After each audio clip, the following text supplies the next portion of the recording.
പിതാവിൻ്റെയും പുത്രൻ്റെയും പരിശുദ്ധാത്മാവിൻ്റെയും നാമത്തിൽ ആമേൻ. എൻ്റെ പ്രിയപ്പെട്ടവരെ, ഇന്ന് ഓഗസ്റ്റ് 17 തിങ്കളാഴ്ച. അമ്മേ പരിശുദ്ധ അമ്മേ, അമ്മേ പരിശുദ്ധമേ, ദൈവമാതാവേ, കൃപാസനത്തിലൂടെ ഞങ്ങളുടെ ദേശത്തിനും അമ്മ മധ്യസ്ഥം തേടി തന്ന എല്ലാ അനുഗ്രഹങ്ങൾക്കും കൃപകൾക്കും ഞങ്ങളിപ്പോൾ ഹൃദയം നിറഞ്ഞ നന്ദി പറയുന്നു.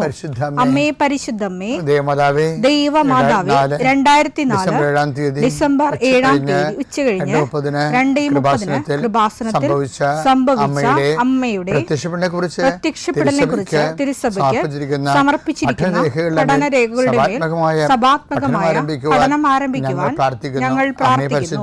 അമ്മേ പരിശുദ്ധമേ, ഭൂസ്വർലോകങ്ങളുടെ രാജ്ഞിയായ അങ്ങേയ്ക്ക് ഭൗമസംരക്ഷണത്തിനായി പ്രപഞ്ചപ്രകൃതിയെ തന്നെ തിരുസഭ പ്രതിഷ്ഠിക്കുവാൻ ഈ പ്രത്യക്ഷീകരണം വഴി ഇടയാക്കണമേ. പരിശുദ്ധമേ, ജപമാല മാതാവേ, സകല കൃപാസനം പ്രാർത്ഥനയോടും ചേർത്ത് ഞങ്ങളിപ്പോൾ പ്രാർത്ഥിക്കുന്ന ഈ കുടുംബത്തിന്റെ പ്രത്യേക നിയോഗം പറ മക്കളെ.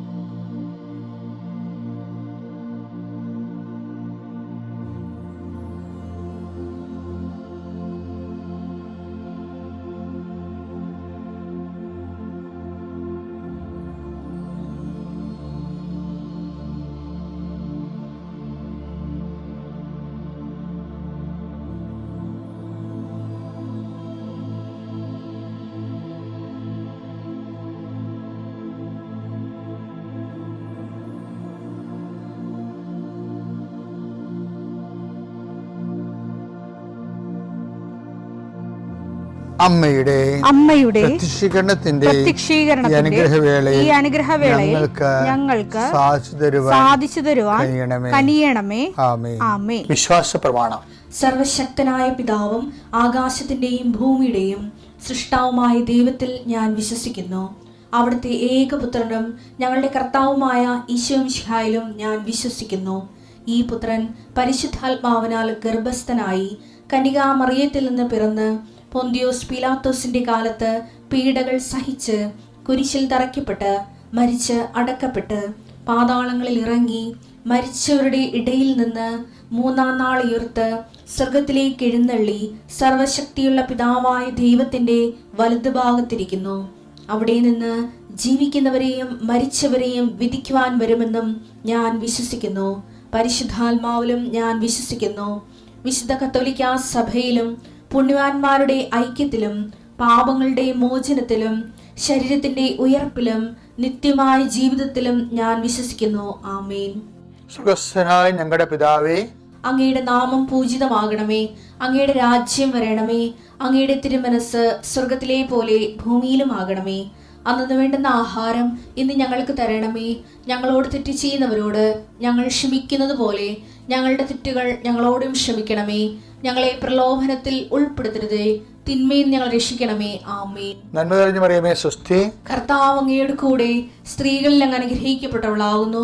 അങ്ങയുടെ ഉദരത്തിൻ ഫലമായി ഈശോ അനുഗ്രഹിക്കപ്പെട്ടവനാകുന്നു. പരിശുദ്ധ മറിയമേ, തമ്പുരാന്റെ അമ്മേ, പാപികളായ ഞങ്ങൾക്ക് വേണ്ടി ഇപ്പോഴും ഞങ്ങളുടെ മരണസമയത്തും തമ്പുരാനോട് അപേക്ഷിക്കണമേ. ആമേൻ. കർത്താവിന്റെ ഉന്നതമായ നാമത്തിന് സ്വസ്ഥം ചെയ്യും. കർത്താവിന്റെ വിശുദ്ധ പൗരോഹിത്യത്തെ മഹത്വപ്പെടുത്തണമേ. കർത്താവ് സഭയിലുള്ള സാന്നിധ്യം പ്രകടമാക്കണമേ. 40 വർഷം ഞാൻ അർപ്പിച്ച കൃപാന്റെ യുഗതിയാൽ കൃപാസനത്താറെ ജീവനോടെ പ്രത്യക്ഷപ്പെട്ട മാതാവിന്റെ മധ്യസ്ഥത്താൽ ഞാൻ മക്കളെ ഈശോ നാമത്തെ ആശീർവദിക്കുന്നു. കർത്താവെ, ജോലിയില്ലാത്തവര്, വീടില്ലാത്തവര്, ജീവിതത്തിൽ കലഹങ്ങളും പിന്നതുകൊണ്ട് പിരിഞ്ഞു താമസിക്കുന്ന ജീവിത പങ്കാളികളെ, കുഞ്ഞുങ്ങളുടെ തെറ്റായ അവസ്ഥകൾ കണ്ട് വിഷമിക്കുന്ന മാതാപിതാക്കന്മാരെ, ശാരീരികമായ രോഗങ്ങളെ അവസരപ്പെടുന്നതും രോഗം ആകുന്നതിന് സമയമെടുക്കുന്നില്ലെന്ന് ഓർത്ത് ഉത്കണ്ഠപ്പെടുന്നവരെയും സമർപ്പിച്ച് പ്രാർത്ഥിക്കുന്നു. ഇന്ന് യാത്ര ചെയ്യുന്നവരെ, ഇന്നത്തെ യാത്രയ്ക്ക് വേണ്ടി വിവിധമായ ഒരുക്കിയിരിക്കുന്ന ലക്ഷ്യങ്ങൾ, കണ്ടുമുട്ടുന്ന വ്യക്തികൾ, സംസാരിക്കുന്ന സംഭാഷണങ്ങൾ, എഴുതുന്ന രേഖകൾ, ഒപ്പിടുന്ന ഡോക്യുമെൻറ്റുകൾ, പങ്കെടുക്കുന്ന ഇൻ്റർവ്യൂകൾ, സെൻഡ് ചെയ്യുന്ന മെസ്സേജുകൾ എല്ലാം കർത്താവിൻ്റെ കൃപയാൽ നിറയപ്പെടാനും നീ ഇന്ന് തിരികെ എത്തുന്ന സമയത്ത് കർത്താവിൻ്റെ കൃപ നിന്നെ നിറഞ്ഞു നിന്നുകൊണ്ട് സന്തോഷം വന്ന് ഉറങ്ങുവാനും ഇന്നത്തെ ദിവസം മുൻനിർത്തി നീ കണ്ടുമുട്ടുന്ന ഓരോ നിമിഷങ്ങളെയും, നിൻ്റെ ഓരോ സമയങ്ങളെയും, സന്ദർഭങ്ങളെയും എല്ലാം സംരംഭങ്ങളെയും പരിശുദ്ധമ്മ ദൈവമാതാവിൻ്റെ മധ്യസ്ഥത്തിൽ രാത്രിയും തിരിച്ചെത്തുന്നവരെ കർത്താവിൻ്റെ നാമത്തിൽ മാതാവിൻ്റെ മധ്യസ്ഥതയും ഞാൻ നിൻ്റെ ജീവിതത്തെയും നിൻ്റെ കുടുംബത്തെയും ഈശോ നാമത്തെ ആശീർവദിക്കുന്നു. പ്രിയപ്പെട്ടവരെ, നമുക്കൊരു ജീവിതത്തിലൊരു പ്രശ്നം ഉണ്ടാകുമ്പോൾ വചനം എന്താ നമുക്ക് നിർദ്ദേശം എന്താ അറിയാമോ? നിങ്ങൾ നിങ്ങളുടെ ആവശ്യ സമയത്ത് വാഗ്ദാന പേടകത്തെ സമീപിക്കണം. പഴയ നിയമത്തിൽ അങ്ങനെയായിരുന്നു, പുതിയ നിയമത്തിൽ അങ്ങനെയാണ്. പുതിയ നിയമത്തിലെ വാഗ്ദാന പേടക ഈശോ തന്നെയാണ്. അപ്പോൾ ഈശോ സമീപിക്കണം. ഈശോ സമീപിക്കണമെങ്കിൽ നമ്മൾ ശ്രദ്ധിക്കേണ്ട 10 കാര്യങ്ങളാണ് ഞാൻ ഈ വരുന്ന 10 ദിവസങ്ങൾ പറയാൻ പോണത്. ചെറിയ ചെറിയ കാര്യങ്ങളായിരിക്കും, അപ്പോൾ നിങ്ങൾ ശ്രദ്ധിച്ചാൽ മതി. അപ്പം അതിൻ്റെ അടിസ്ഥാന വചനം ഏതാണ്? ഹെബ്രായർ 4:16 വായിച്ചേ.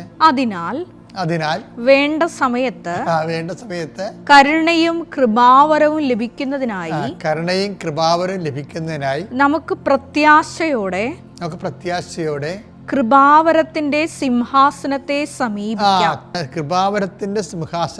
സമീപിക്കാം. അപ്പോൾ വേണ്ട സമയത്ത് നമുക്ക് എന്താണ്? കരുണ കിട്ടണം. പിന്നെ എന്ത് കിട്ടണം? കൃപ കിട്ടണം.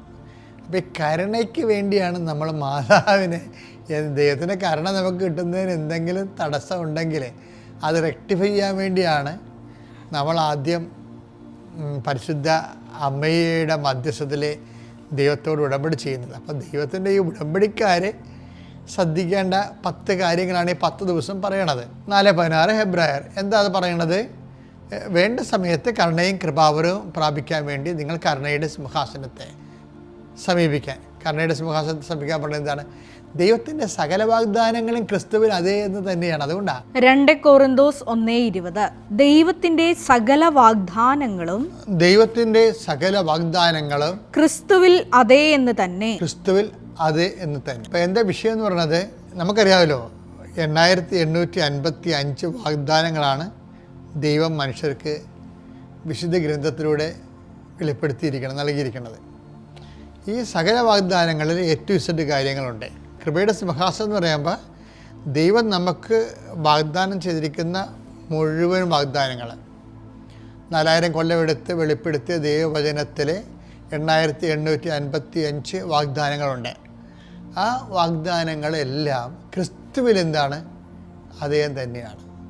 അപ്പം ക്രിസ്തുവിനെ നമ്മൾ ഈ ദിവസം നോക്കാൻ പോണത് എന്താണ്? ക്രിസ്തുവിനെ, സകല വാഗ്ദാനങ്ങളുടെയും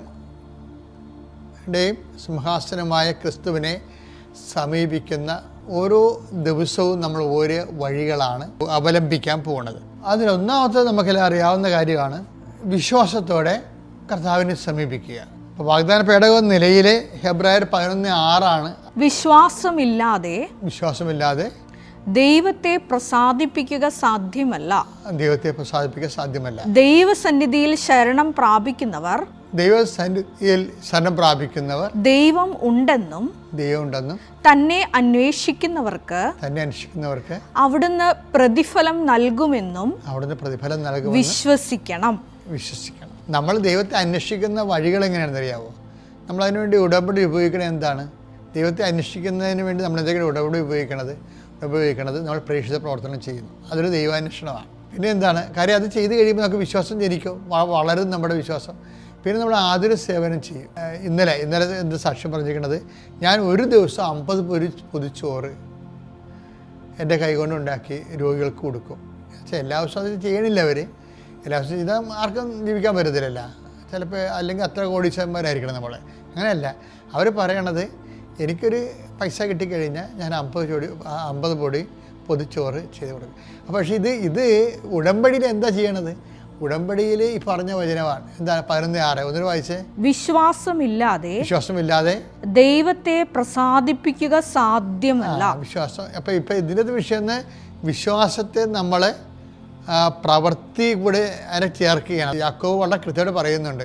യാക്കോബ് 2:17 പ്രവൃത്തികൾ കൂടാതെയുള്ള വിശ്വാസം അതിൽ തന്നെ നിർജീവമാണ്. അതെ. അപ്പം നമ്മളെ ചില വിശ്വാസം എന്ന് പറയുമ്പോൾ ചില ആൾക്കാർ ചുമ്മാ വിശ്വസിക്കുക, ഞങ്ങൾക്ക് വിശ്വസിക്കുക മാത്രം ചെയ്യും. പക്ഷേ വിശ്വാസത്തിന് 2 തരമുണ്ട്. സജീവ വിശ്വാസമുണ്ട്, നിർജീവ വിശ്വാസമുണ്ട്. ഇപ്പം നമ്മൾ ഉടമ്പടിയിൽ ഉപയോഗിക്കുന്നത് പാരമ്പര്യമായിട്ടുള്ള നിർജീവ വിശ്വാസമല്ല, സജീവ വിശ്വാസമാണ്. അതുകൊണ്ടാണ് എൻ്റെ അടുത്ത് പ്രേക്ഷിത പ്രവർത്തനമുണ്ട്, ഇല്ലേ? അപ്പോൾ അതിൻ്റെ അകത്ത് അതിൽ ആതുര സേവനമുണ്ട്, വചന വായനയുണ്ട്. ഇതെല്ലാം ഈ ഹെബ്രായർ 11:6 അനുസരിച്ചുകൊണ്ട് ദൈവത്തെ അന്വേഷിക്കാനുള്ള വഴികളാണ്. അതൊന്ന് വായിച്ചേ. വിശ്വാസമില്ലാതെ ദൈവത്തെ പ്രസാദിപ്പിക്കുക സാധ്യമല്ല. ദൈവസന്നിധിയിൽ ശരണം പ്രാപിക്കുന്നവർ ദൈവം ഉണ്ടെന്നും തന്നെ അന്വേഷിക്കുന്നവർക്ക് അവിടുന്ന് പ്രതിഫലം നൽകുമെന്നും. അപ്പം ദൈവത്തെ അന്വേഷിക്കുന്ന വഴികളാണ് ഉടമ്പടിയിലുള്ള പരസ്യ പ്രവൃത്തികളും അതുപോലെ തന്നെ പ്രേക്ഷിത പ്രവർത്തനങ്ങളും വചന വായനയും അതിൻ്റെ ഉള്ള എല്ലാ ആത്മീയ അഭ്യാസങ്ങളും. അപ്പോൾ ആ ഒരു ദൈവാന്വേഷണമാണെന്നുള്ള ബോധത്തിൽ വേണം നമുക്കത് ചെയ്യാൻ. ദൈവം നിങ്ങൾ അനുഗ്രഹിക്കട്ടെ. പിതാവിൻ്റെയും പുത്രൻ്റെയും പരിശുദ്ധ നാമത്തിൽ.